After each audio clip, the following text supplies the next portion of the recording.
Grande aí, pessoal. Silêncio, olha pra frente, prestar atenção aqui, ó. Agora, Sentados cada um nos seus lugares. cada um no seu lugar, parado. Em silêncio. Olhar pra frente. Prestar atenção. Eu não tô confuso. Você pulou, não vai lá? Uma pedra.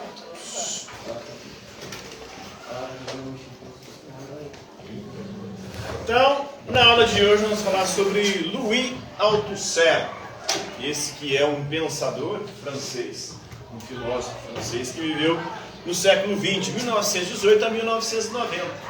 Ele que é um filósofo marxista, portanto ele vai defender o legado de Marx com algumas contribuições dentro dessa teoria. Primeiramente, a questão do estruturalismo marxista. Vocês lembram lá dos conceitos de infraestrutura e superestrutura em Marx? Ixi, tô lembrado, não. Ainda não. Foi mês passado.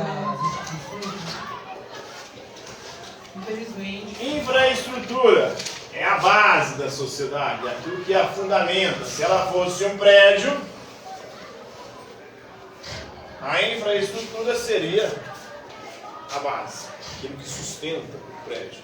E para Marx, qual que é a base? Qual que é a infraestrutura da sociedade? A economia. Eu ia falar A economia é a base, a infraestrutura da sociedade. O que é a economia? trabalho.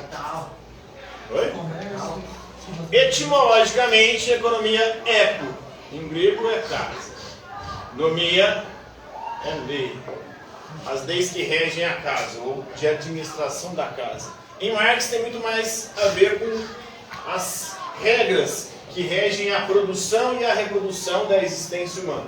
Ou seja, a produção especialmente de riqueza. Em cada período histórico nós tivemos sistemas econômicos diferentes. Por exemplo, no mundo antigo nós tínhamos o escravismo. O escravismo era o sistema econômico.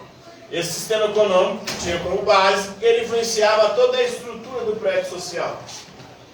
Então tinha toda uma superestrutura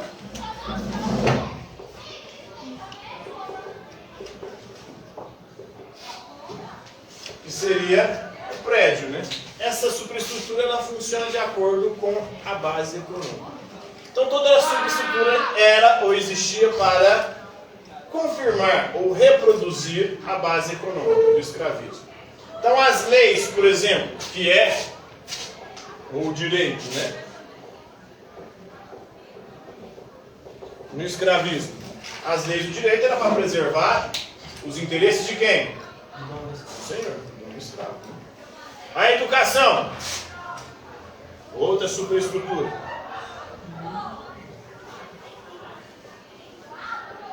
Ela funcionava para quem? Educação. Quem tinha educação? Só o senhor escravo. Né? E assim sucessivamente. A mesma coisa aconteceu na Idade Média, durante o feudalismo. As leis, a educação, o Estado, tudo funcionava para preservar a base econômica, que era a base feudal. Os interesses da nobreza e do clero, na Idade Média. E agora, no sistema capitalista, nós temos a economia aqui na base, né? O capitalismo como sistema econômico. E qual que é a característica distintiva do capitalismo? Ele transforma tudo em mercadoria. Então, as leis do direito, quem vai ter acesso às leis do direito? Quem tem dinheiro. O pobre, quando ele é preso, por exemplo, é lascado. Não tem ninguém para defender. Ele não tem nenhum advogado bom que vai achar a brecha na lei para tirar ele da cadeia. Ele vai morfar lá, tendo roubado a galinha, um ovo de Páscoa, um chocolate, um pacote de arroz. Caneta. Agora o rico rouba milhões, ou bilhões, como a fraude, por exemplo, das lojas americanas. Ninguém fala que lá foi um crime gigantesco. Foi um crime de bilhões. E nada aconteceu. Aconteceu alguma coisa com os donos da loja americana? Vou contratar um advogado, vou roubar os milhões e o advogado me safa. Depois eu O paguei. sistema econômico funcionando. A mesma coisa é a educação. A educação do pobre é completamente diferente do capitalismo do que do rico. Por isso, na hora de competir, num vestibular, por exemplo, não há uma competição em pé de igualdade. Quem estudou em escola pública não vai ter a mesma condição de competir com alguém que estudou em escola particular. E tudo é assim. O Estado também funciona assim. O Estado, o sistema capitalista, ele existe para quê? Para defender os interesses de quem?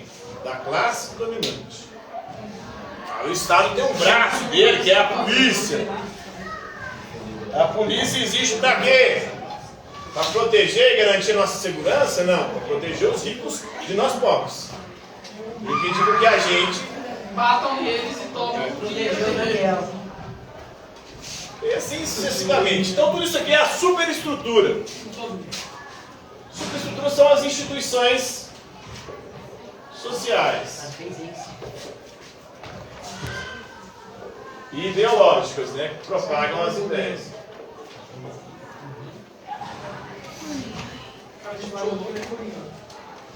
Então ele vai dar continuidade a isso, mas ele não vai ser tão rigoroso quanto Marx, a ponto de dizer que a economia é o que determina tudo. Para ele, isso aqui está tudo entrelaçado, são estruturas que determinam o indivíduo. Inclusive, nos determinam de tal maneira que ele chega a quase negar que nós temos autonomia ou liberdade. Tudo que a gente faz influenciado por alguma dessas estruturas. Nós não temos liberdade. As nossas ideias, como a gente pensa, vêm da educação, dos meios de comunicação, que são tudo estruturas sociais. Vai falar, por exemplo, da escola. A escola, para ele, é um aparelho ideológico do Estado. Um aparelho criado pelo Estado, o Estado é dominado pela classe dominante. E aí, o que a escola faz com vocês? Torna vocês dóceis, mansos. Domestica vocês. Para quê? Para o mercado de trabalho. Para vocês saírem daqui, aprendeu a ficar quieto, a se comportar, a ficar sentadinho, a obedecer. Porque aí sai daqui, você vai ter que fazer isso lá fora no mercado de trabalho. Obedecer ao seu patrão, fazer tudo que o seu patrão mandar. Então você já está sendo treinado aqui na escola para isso. Diga na nossa escola. Como é que é? Não precisa treinar para ser patrão? Já não treino para ser patrão. Então a escola é um aparelho ideológico de Estado. Os meios de comunicação também. Hoje as redes sociais, mas na época não tinha rede social. Era a televisão. A televisão propaga essas ideias, a ideologia, buscando transformar as pessoas em pessoas dóceis. Pessoas obedientes. Pessoas conformadas com a realidade tal como ela é. Para quê? Para não questionar. Não quer que ninguém questione. Os donos do sistema querem que você só o reproduza, para continuar mantendo eles ricos. Enquanto eles te exploram. Enquanto você produz a riqueza que eles usufruem. Verdade. Então, esse é o estruturalismo do Luiz Althusser. A teoria da ideologia dele é sobre isso. Esses aparelhos ideológicos do Estado, a escola, esses aparelhos, os meios de comunicação. O próprio sistema do direito, a política, tudo funciona na lógica para preservar os interesses de quem? Da classe dominante, dos ricos, da burguesia.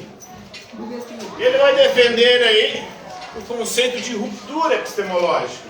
Assim como Marx rompeu com o modo de pensar anterior a ele, é preciso a gente fazer constantemente essa ruptura epistemológica com as formas de conhecimento vigentes, principalmente as formas de conhecimento que reproduzem a realidade do mundo tal como o mundo é, nos levando a nos conformar com essa realidade de desigualdade, de injustiça, de miséria, de fome para grande parte da população mundial. Ele vai rejeitar o humanismo, a visão humanista que enfatizava a questão da liberdade. Ele vai ser um crítico disso, porque segundo ele o sistema e as estruturas sociais nos desumanizam e também nos limitam a liberdade. E vai falar sobre a determinação estrutural, ou seja, como essas estruturas determinam a nossa forma de pensar, a nossa forma de agir, a nossa forma de se comportar. Então são essas estruturas aqui que acabam moldando o nosso ser. Então a gente não é livre coisa alguma. A gente é moldado por essas estruturas. E aí elas nos programam, igual aqui, vocês estão sendo programados. Nossa senhora, eu vou dormir quando você programar. Vocês estão sendo programados para sair daqui bem formatados, prontinhos para serem usados, transformados, Aprender a coisa de em trabalho, peça de um sistema onde você o reproduz. Por isso que eu vou privatizar o solo. Sim. Já tem gente estudando, né, formas de não dormirmos. Porque se não dormirmos a gente consome e produz mais. Vai ter que plantar lá na Bahia. Tem estudos com pássaro, tem um pássaro. Assim tá evoluindo muito. Tem um pássaro que passa 7 dias voando no período de migração. Sem parar. Por que nós não conseguimos mais Sem ganhar? dormir. Aí, dos Estados Unidos, eles estão fazendo estudos sobre esse pássaro para descobrir como que ele consegue. Aí desenvolveu uma substância que vai fazer o mesmo com a gente. Eu não tomo. Porque ficando 7 dias acordado, você fica mais produtivo, você produz mais para o sistema. Consome mais. Você consome mais, gasta mais e reproduz o sistema. Mas tem um limite. Mas algo que não faça mal, como o pássaro não faz mal, o limite faz mal. Vai destruir com o seu organismo. O pássaro faz isso naturalmente, ou seja, com a saudade. Porque o pássaro é falso. E os caras querem colocar isso com remédio com nariz, sem ter nada controverso.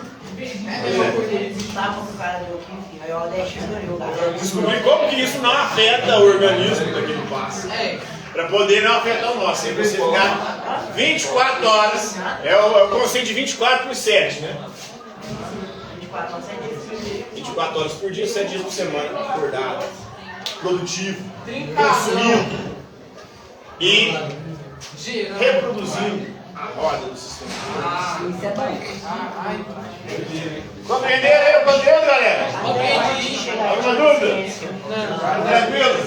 Tá favorável? Mas o pássaro, ele fica voando, ele deve ver, porque ele sabe que se ele ficar pra trás, ele não vai sobreviver. Tem que Ele comer é por isso de sobrevivência. no ar, né? Por isso que é Sim, no mas ar. como que ele se desenvolveu evolutivamente para conseguir fazer isso? Charles Darwin já explicou. Qual que é o... Se o helicóptero ficar parado no céu, ele vai... Qual que é o bagulho bioquímico que faz com que ele consiga fazer isso? Não.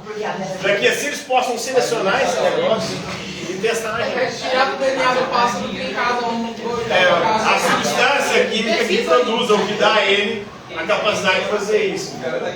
Se o helicóptero ficar parado no ar, ele muda de lugar. A terra tá rodando, Entendeu? a terra roda, irmão. A derrota vai buscar da órbita, pô. Você tá vendo?